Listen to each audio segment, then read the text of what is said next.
Video కనుక నచ్చితే ఖచ్చితంగా లైక్ చేయండి. మిత్ర ఆఫీస్ వర్క్ చేసుకుంటాడు. అక్కడే అరవింద ఉంటుంది.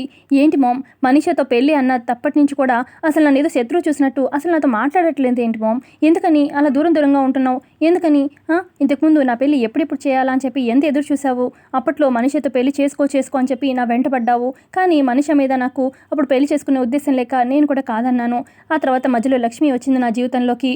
ఇక లక్ష్మి ఇప్పుడు ఎటూ లేదు. ఇప్పుడు నేను చాలా ఇదిగా ఆలోచించాను మామ్, 100 సార్లు ఆలోచించాను చేసుకోవాలా వద్దా అని. ఇక నా డెసిషన్ అయితే రైట్ అనిపిస్తుంది, అందుకే పెళ్ళి మనీషాతో అని చెప్పాను. కానీ ఎందుకు మామ్ నువ్వు ఇలా ఉన్నావు అని చెప్పి అంటూ ఉంటాడనమాట మిత్ర. నువ్వు అసలు సరిగ్గా ఆలోచించావా, ఆలోచించే నిర్ణయం తీసుకున్నావా అని చెప్పి అరవింద అంటుంది. నేను 100 సార్లు ఆలోచించానమ్మా, ఇది రైట్ డెసిషనే అని చెప్పి అంటాడు మిత్ర. లక్ష్మి చనిపోయాక నేను మనిషిని పెళ్లి చేసుకుందాం అనుకున్నాను, కానీ మధ్యలో నువ్వు లక్కీని తీసుకొచ్చావు. లక్కీ నా లోకం అయిపోయింది, తనే నా ప్రాణం అయిపోయింది. ఇక పెళ్లి విషయం అంతా మర్చిపోయాను, మరి ఇంకెందుకు ఇప్పుడు మనీషాతో పెళ్ళి అని చెప్పి అరవింద అంటుంది. మిత్ర అంటాడు, అసలు ఒకప్పుడు మనీష నన్ను ఎంత ఇదిగా ప్రేమించింది, ఇప్పుడు లక్కీని ప్రేమిస్తుంది. అసలు చూస్తున్నావు కదా లక్కీని ఎంత ఇదిగా ప్రాణంగా చూసుకుంటుందో. మనీష కన్నా బెస్ట్ మదర్ మన లక్కీకి తీసుకురాలేమో, అందుకే మనీషని పెళ్లి చేసుకోవాలని నిర్ణయం తీసుకున్నాను అని చెప్పి అనగానే అప్పటికి అరవింద అంటుంది, ఒకవేళ లక్ష్మి తిరిగి వస్తే అనగానే, లక్ష్మి చనిపోయింది కదా మామ్, ఎలా తిరిగి వస్తుంది అని చెప్పి మిత్ర అంటూ ఉంటే, ఒకవేళ తిరిగి వస్తే అనగానే, తిరిగే ఒకవేళ సరే వచ్చిందే అనుకుందాము, అయినా తను ఒకవేళ బ్రతికుంటే ఇప్పటిదాకా ఇంటికి రావాలిగా, రాలేదంటే ఏంటి, తను మనకి చేసిన మోసమేగా కారణం. అయినా అలాంటి మోసగతి తిరిగి వచ్చినా అలాంటి దానికి సమాధానం చెప్పాల్సిన అవసరం నాకు లేదు అని మిత్ర అంటాడు. అంటుంది, లక్ష్మి తప్పు చేయలేదురా, నా మాట నమ్ము, తను తిరిగి వస్తే సమాధానం చెప్పుకోలేవురా అనగానే, చెప్పాను కదా మామ్, నీకు లక్ష్మి మంచిదేమో, తనలో ఉన్న చెడు గుణాలు నీకు కనిపించవు, కానీ తను మాత్రం నాకు ఎప్పుడు మోసగత్తే. తను నా లైఫ్లో అవసరం లేదు, వచ్చిన అవసరమే లేదు. నేను మనిషిని మనస్ఫూర్తిగా నా జీవితంలోకి ఆహ్వానిస్తున్నాను, ఇది ఫైనల్ డెసిషన్, ఇందులో ఏ మార్పు ఉండదు అని చెప్పి మిత్ర అక్కడి నుంచి వెళ్ళిపోతాడు.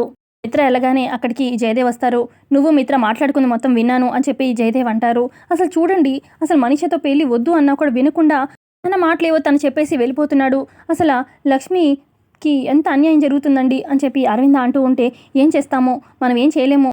ప్రజెంట్ మిత్ర మైండ్లో మనీష ఒక్కతే ఉంది, తను మాత్రమే ఉంది, అందుకే ఎవరి మాట వినడు కూడా అని చెప్పి అనగానే, అదేంటండి అలా అంటారు, లక్ష్మి పట్ల బాధ్యత లేదా మీకు అని చెప్పి అంటూ ఉంటుంది అరవింద. బాధ్యత బాధ రెండు ఉన్నాయి, కానీ మనం ఏం చేయగలుగుతాం, ఏమీ చేయలేము అని చెప్పి జయదేవ్ అంటూ ఉంటే, అలా అని ఊరికే ఉంటారా అనగానే అప్పుడు జయదేవ్ అంటాడు, లక్ష్మి అసలు మనకి ఏదైనా ప్రాబ్లం వస్తే ఊరికే ఉంటుందా, ఏదో ఒకటి చేసి మనల్ని ఆ ప్రాబ్లం నుంచి బయటికి పంపిస్తుంది కదా బయటికి. ఇప్పుడు తనకే ఆ ప్రాబ్లం వచ్చినప్పుడు తను ఇంకెంత ఉంటుంది, తను కాపాడుకుంటుంది, నువ్వేమి టెన్షన్ పడకు అని చెప్పి జయదేవ్ అంటారు. అరవింద అంటుంది, లక్ష్మి ఒక్కతే ఏమని సాల్వ్ చేస్తుందండి, తనకున్న దారులన్నీ కూడా మూసుకుపోయాయి కదా అని చెప్పి అరవింద అంటూ ఉంటే, తనకున్న దారులన్నీ మూసుకుపోయాయని నాకు తెలుసు, కానీ ఆ దేవుడే ఖచ్చితంగా లక్ష్మికి ఏదో ఒక దారి చూపిస్తాడని నాకు నమ్మకం అనగానే, దేవుడా మా లక్ష్మికి ఏదో ఒక దారి చూపించు అని చెప్పి అరవింద దేవుడికి దండం పెట్టుకుంటూ ఉంటుంది. మరోపక్క అర్జున్ లక్ష్మి స్కూల్కి వస్తారనమాట. ఇక ప్రిన్సిపల్ సీట్లో మనీష అటువైపు టర్న్ చేసుకొని కూర్చుంటుంది. లక్ష్మి వచ్చి, నేను జున్ను మదర్నండి, మా జున్ను అని తప్పు చేశాడా అని చెప్పి అనగానే, జున్ను మీ కొడుకేనా అండి అనగానే, అవును నా కొడుకే, మీ పేరేంటి అని చెప్పి అనగానే, నా పేరు లక్ష్మి, మరి జున్ను ఫాదర్ పేరేంటి అనగానే, అది తన సింగిల్ పేరెంట్ అని చెప్పి అర్జున్ చెప్తూ ఉంటే, సింగిల్ పేరెంటా, భర్త పేరే చెప్పుకోలేని భార్య అని చెప్పి అంటే ఇంకా బాగుంటుందేమో అని చెప్పి మనీష అలా అంటూ ఉంటే అటువైపు తిరిగి ఎక్స్క్యూజ్ మీ అని చెప్పి అంటుంది లక్ష్మి. ఇక అప్పుడే దేవి అని క్లాప్స్ కొట్టుకుంటూ వస్తూ ఉంటుంది. ఇక అప్పుడే ఈ టర్న్ చేసుకుంటుందన్నమాట మనీష తన చైర్ని చూసి. ఇక మనీషాని దేవి అని చూడగానే అక్కడున్న అర్జున్ లక్ష్మి షాక్ అయిపోతారు. ఇక దేవి అని అంటుంది, ఈ క్లాప్స్ నీకోసం అనుకుంటున్నావేమో లక్ష్మి, నీకోసం కాదు, మనీష కోసం, నీ గుట్టు రట్టు చేసిందిగా అని చెప్పి అంటుంది. మనీష అంటుంది, మొత్తానికి సంయుక్తలా భలే నటించావు లక్ష్మి, నేను కూడా ప్రిన్సిపల్ లాగా బాగా యాక్ట్ చేశాను కదా అని చెప్పి అంటూ ఉంటుంది మనీష. మొత్తానికి భలే దొరికిపోయావులే, పాపం జున్నుకి తండ్రి ఎవరో చెప్పుకోలేని స్థితిలో ఉన్నావు అనమాట. ఆఖరికి నీ మొగుడుతో నా పెళ్లి జరగబోతుందిగా, ఆపుకోలేని దుస్థితిలో ఉన్నావు అని చెప్పి, మొత్తానికి మా పెళ్లి కూడా జరిగిపోతుంది అని చెప్పి మనీష అలా అంటూ ఉంటే, ఏ మనీష అని చెప్పి అర్జున్ అంటూ ఉంటే, కామ్ మిస్టర్ అర్జున్, ఈ సీన్లో మీకు డైలాగ్స్ లేవు. అఫ్కోర్స్ లక్ష్మి కూడా డైలాగ్స్ లేవులేండి, నేను తనని అలాంటి సిచ్యువేషన్లో ఉంచాను కదా అని చెప్పి అంటుంది మనీష. తనకి నీకు నాకు జరుగుతున్న యుద్ధంలో ఫైనల్గా నేనే గెలిచాను. అఫ్కోర్స్ ఇంతకుముందు మా పెళ్ళి ఆపడంలో నువ్వు విన్ అయ్యావనుకో, కానీ ఈసారి మాత్రం నీకు ఛాన్స్ ఇవ్వను. ఈసారి గెలిచేది నేనే. ఫైనల్గా త్వరలో రేపో మాపో మిత్ర నేను పెళ్లి చేసుకోబోతున్నాము. నా ప్రేమ గెలిచినట్టే. ఇక అప్పుడు నేను శాశ్వతంగా నీ ముందు తాళెత్తుకొని తిరుగుతాను, ఎందుకంటే నేనే గెలిచినట్టు కదా అని చెప్పి మనీష అంటూ ఉంటే, ఇంకా ఆపుతావు మనీష అని చెప్పి లక్ష్మి అంటుంది. లక్ష్మి అంటుంది, అసలు నీది న్యాయమైన పోరాటం అయితే నేనే తప్పుకునేదాన్ని, సర్లే పోన్లే అని చెప్పి వదిలేసేదాన్ని. కానీ నీ పోరాటంలో న్యాయం లేదు అనగానే, ఆహా నాది న్యాయం లేదా అంటే నేను నిన్ను బెదిరించి పంపించేశాను కదా మిత్ర జీవితంలో నుంచి, అందుకని న్యాయం లేదంటున్నావా ఇప్పుడు? సరే అసలు మిత్ర కూడా నీకు న్యాయం లేదు అని చెప్పి అనుకుంటున్నాడు కదా, మోసం చేసావని అనుకుంటున్నాడు కదా, దాన్ని ఎలా సరి చేస్తావు? ఏమీ చేయలేవు కదా. ఇప్పుడు లక్ష్మి సైలెంట్గా ఉంటే అప్పుడు మనీషా అంటుంది, చూసావా నీ నోట్లోంచి మాట రాలేదు. ఇప్పుడు చెప్పనా, మిత్ర మొదటిగా ప్రేమించింది నన్ను, పెళ్లి చేసుకోవాలనుకుంది నన్ను. ఇప్పుడు అది గతం అనుకుంటున్నావేమో, కానీ భవిష్యత్తు కూడా అదే జరగబోతుంది, మా పెళ్ళే జరుగుతుంది అని చెప్పి అంటూ ఉంటుంది మనీషా. అప్పుడు లక్ష్మి, పిచ్చి మనీషా నువ్వు కలలు కంటున్నావు, చూస్తూ ఉండు, ఎప్పుడు ఎవరి టైం నడుస్తుందో తెలియదు కదా, ఇప్పుడు నీ టైం నడుస్తుంది అని చెప్పి నువ్వు అనుకుంటున్నావేమో, కానీ టైం ఎప్పుడు ఎవరికి ఛాన్స్ ఇస్తుందో తెలియదు కదా, చూస్తూ ఉండు, పెళ్ళి జరగనివ్వను, రండి అర్జున్ గారు అని చెప్పి లక్ష్మి అక్కడి నుంచి వెళ్ళిపోతుంది. పక్క హాల్లో జాను అటు ఇటు తిరుగుతూ ఉంటుంది టెన్షన్గా. అప్పుడే వివేక్ వస్తాడు. ఏమైంది జాను, ఏమైంది అనగానే, అక్క ఇంకా ఇంటికి రాలేదు అనగానే, అంటే ఇంట్లో కొంచెం టెన్షన్గా ఉంది కదా, దాని గురించి ఏమైనా సొల్యూషన్ ఆలోచిస్తుందేమో అని చెప్పి వివేక్ అంటూ ఉంటే, అసలు ఈ పెళ్లి జరగకూడదు వివేక్, అక్కకి చాలా ఇబ్బంది అయిపోతుంది అనగానే, టైం ఉంది కదా అని చెప్పి వివేక్ అంటూ ఉంటాడు. ఈ లోపల పంతులు గారు వస్తారు. ఏంటి పంతులు గారు ఇలా వచ్చారు అని చెప్పి వివేక్ అంటూ ఉంటే, దేవి అని అమ్మగారు రమ్మన్నారు అనగానే, దేనికోసం అనగానే, మీ ఇంట్లో పెళ్ళి ఉందంట కదా అని చెప్పి పంతులు గారు అంటారు. ఈ లోపల మెట్లు దిగుతూ వస్తారనమాట అరవింద జయదేవ్. ఏంటి పంతులు గారు వచ్చారు వివేక్ అనగానే, అమ్మ పిలిచిందంట పెళ్ళికి ముహూర్తం పెట్టడానికి అని చెప్పి అనగానే, ఇక అప్పుడు అరవింద అంటుంది, అసలు ఇంట్లో ఏం జరుగుతుంది, పెద్దవాళ్ళు మనం ఉన్నాం కదా, అసలు పంతులు గారిని పిలిపిస్తున్నాను ఒక మాట మనతో చెప్పాలి కదా, అసలు మిత్రకైనా ఈ విషయం తెలుసా అని చెప్పి అరవింద అంటూ ఉంటే, అప్పుడు జయదేవ్ అంటారు, మిత్రకి తెలిస్తే ఏంటి తెలియకపోతే ఏంటి, అసలు మిత్ర మన మాట వినడం ఎప్పుడో మర్చిపోయాడు కదా, ఇంకా మనం పెద్దవాళ్ళుగా ఊరికే ఉన్నామంతే, ఈ ఇంట్లో ఎవరికి నచ్చినట్టు వాళ్ళు చేస్తున్నారు అంతే అని చెప్పి జయదేవ్ అంటారు.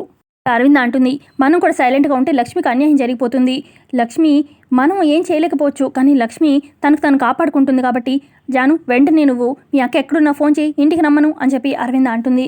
ఇక ఇటు పక్క కారులో వస్తూ ఉంటుందన్నమాట అర్జున్తోని లక్ష్మి ఇంటికి. ఇక అప్పుడు అర్జున్ అంటాడు, పెళ్ళిని ఎలాగైనా ఆపుతానని ఛాలెంజ్ చేస్తావు, ఎలా ఆపుతావు లక్ష్మి, ఏదో ఒకటి ఆలోచించు అనగానే, అప్పుడు లక్ష్మి అదే ఆలోచిస్తున్నాను, అన్ని వైపుల నుంచి దారులు మూసేసుకున్నట్టు అనిపిస్తున్నాయి అని చెప్పి అంటూ ఉంటుంది. ఇక అప్పుడే జాను నుంచి ఫోన్ వస్తుంది. జాను కాల్ చేస్తుంది ఏంటి అని చెప్పి ఫోన్ లిఫ్ట్ చేస్తుంది అనమాట లక్ష్మి. ఇక అక్క ఎక్కడున్నావు, త్వరగా ఇంటికి రా అనగానే, ఎందుకు కంగారుగా మాట్లాడుతున్నావు అని చెప్పి లక్ష్మి అంటుంది. అప్పుడు జాను చెప్తుంది, అది పెళ్ళికి ముహూర్తాలు పెట్టుకోవడానికి పంతులు గారిని ఇంటికి పిలిపించారు, అందుకే అక్క అనగానే, ఇక ఫోన్ పెట్టేశాక, ఏమైంది లక్ష్మి అని చెప్పి అర్జున్ అడుగుతాడు. అది ముహూర్తాన్ని పెట్టుకోవడానికి పంతులు గారిని పిలిపించారంట, ఏం చేయాలో అర్థం కావట్లేదు అనగానే, ఇక అప్పుడు అర్జున్ అంటాడు, ఇదంతా మనీషా స్కెచ్ అనుకుంటా, తను నీకు సెకండ్ కూడా గ్యాప్ ఇవ్వకుండా పావులు కలుపుతుంది, నువ్వు కూడా అంతే ఫాస్ట్గా ఉండాలి లక్ష్మి, అంతే ఇదిగా ఆలోచించాలి అని చెప్పి అర్జున్ చెప్తాడు. ఏం చేయాలో అర్థం కావట్లేదు, అన్ని వైపులు దారిలో మూసేసుకున్నట్టు అనిపిస్తుంది అని చెప్పి లక్ష్మి టెన్షన్ చెప్తూ ఉంటుంది. అప్పుడు అర్జున్ చెప్తాడు, దీనికి ఒకటే ఒకటి ఆప్షన్ ఉంది, నీ ఐడెంటిటీ నువ్వు బయటికి చెప్పుకోవడమే, నువ్వే లక్ష్మి అని మిత్రకి చెప్పేయాలి, అప్పుడే ఈ పెళ్ళి ఆగుతుంది అనగానే, అలా ఎలా చెప్తాను, చెప్పేదాన్ని అయితే ఎప్పుడో చెప్పేదాన్ని కదా అని చెప్పి లక్ష్మి అంటుంది. నువ్వు ఇప్పటికైనా నీ ఐడెంటిటీ చెప్పుకోలేదనుకో, ఇన్నాళ్ళు నువ్వు చేసిన వనవాసానికి అర్థం ఉండదు లక్ష్మి అనగానే, ఇప్పుడు నేను నిజం చెప్పేశానంటే అసలు ఆ మనీషా దగ్గర ఉన్న ప్రూఫ్ చూపిస్తుంది, అత్తే కానీ జైలుకి పంపిస్తుంది, ఇక నందన్ కుటుంబ పరువు అంతా పోతుంది, అందుకే నేను చెప్పలేను అని చెప్పి లక్ష్మి అంటూ ఉంటే, నువ్వు చెప్పలేకపోతే నీ జీవితం ఆగిపోతుంది కదా లక్ష్మి అని చెప్పి అర్జున్ అంటాడు. నా జీవితం నా స్వార్థం చూసుకుంటే అత్తయ్య గారి భవిష్యత్తు ఏమైపోతుంది, అత్తయ్య గారు జైలుకి వెళ్తారు అని చెప్పి అనగానే, నువ్వు సంయుక్తలా ఉన్నప్పుడు ప్రూఫ్ తీసుకోవడానికి ట్రై చేసావు, కానీ ప్రూఫ్ అయితే దొరకలేదు మనీషా దగ్గర నుంచి, ఇప్పుడు ఏం చేస్తాము, మన దగ్గర ఇంకేం ఆప్షన్ లేదు. తర్వాత లక్ష్మి అంటుంది, మిత్ర గారికి నేనే లక్ష్మి అని చెప్పి నిజం చెప్పేస్తే అత్తయ్య గారు జైలుకి వెళ్ళాల్సిన పరిస్థితి వస్తుంది, అలాని నేను నిజం చెప్పలేదనుకో ఇక మనీషాతో పెళ్ళి అయిపోతుంది అనగానే, ఇటు అర్జున్ అంటాడు, మిత్రకి గండాలున్నాయి, నేను పెళ్లి చేసుకోవడం వల్ల ప్రతి క్షణం నువ్వు మిత్రని కాపాడుకుంటూ వచ్చావు, ఇప్పుడు మనిషితో పెళ్ళి అయిపోతే నువ్వు కాపాడలేవు కదా మిత్రగారిని అని చెప్పి అంటూ ఉంటాడు అర్జున్. ఏం చేస్తాము, ఇక ఆ దేవుడే దారి చూపించాలి, ముందైతే అర్జెంటుగా నన్ను ఇంటి దగ్గరికి వదిలిపెట్టండి అని చెప్పి లక్ష్మి అంటుంది. ఇక్కడ అర్జున్ మనసులో అనుకుంటాడు, దేవుడా లక్ష్మిని కష్టాల్లోకి నువ్వే నెట్టేశావు, ఇప్పుడు లక్ష్మి నిన్నే నమ్ముకుంది, ఏదో ఒకటి దారి నువ్వే చూపించాలి దేవుడా అని చెప్పి అర్జున్ దేవుడికి దండం పెట్టుకుంటూ ఉంటాడు. మరోపక్క హాల్లో అరవింద జయదేవ్ వివేక్ జాను ఉంటారు. అక్కడే పంతులు గారు కూడా కూర్చుని ఉంటారు.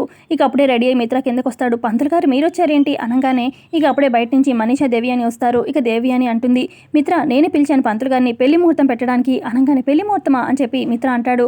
అవును మిత్ర, కళ్యాణం వచ్చినా కక్కొచ్చినా ఆగదు కదా, అందుకే మీ పెళ్లి ఎంత త్వరగా జరిపిస్తే అంత మంచిది అని చెప్పి దేవి అని అంటూ ఉంటుంది.